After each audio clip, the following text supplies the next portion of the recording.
Orang pertama yang ketuk pintu syurga Muhammad sallallahu alaihi wasallam. Bila Nabi pegang tombol pintu syurga tu daripada permata merah, lalu diketuk pintu syurga. Malaikat yang jaga tengok tanya siapa? Muhammad.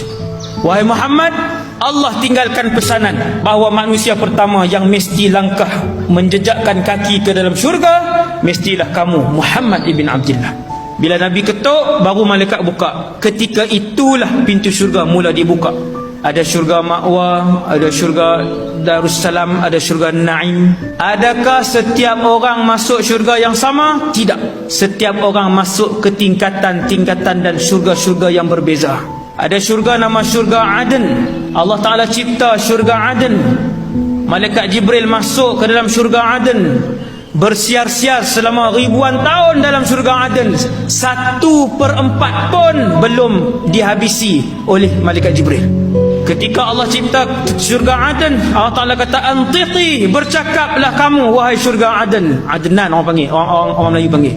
Dia pun bercakap perkataan yang pertama, qad aflahal mu'minun, berjayalah orang-orang yang beriman. Siapa? Yang apabila salat mereka khusyuk dalam salat mereka. Khusyuk. Ciri ahli syurga. Pintunya banyak. Ada pintu salat, ada pintu sedekah, ada pintu puasa, ada pintu jihad, ada pintu taubat, ada pintu rahmat. Ada orang Allah bagi kepada dia buah hati dia salat. Dia suka salat. Qurannya kurang, sedekahnya kurang. Dia sangat suka salat. Tuan-tuan, dia masuk melalui pintu salat. Bila orang-orang yang masuk pintu salat ni habis, pintu itu akan ditutup dan tidak akan dibuka buat selama-lamanya. Ada orang buah hati dia, penyejuk hati dia puasa.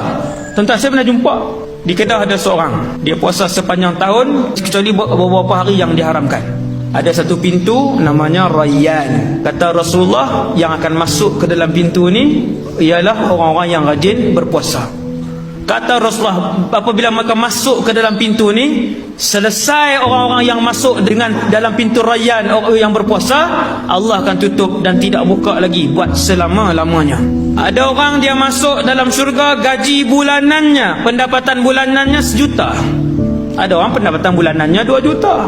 Sama penduduk syurga, begitulah setiap orang daripada mereka adalah mewah, dan kemewahan mereka tak sama di antara satu sama lain. Sebab apa tak sama? Sebab hari ini hari Khamis, siapa yang baca Quran 1 juzuk? Siapa yang baca Quran 10 muka? Siapa yang baca Quran 3 muka? Tak sama. Ada orang tak baca langsung Quran. Ada orang hari ini dia bersedekah RM100. Ada orang hari ini dia bersedekah RM5. Dan ada orang setahun ini dia tak pernah bersedekah.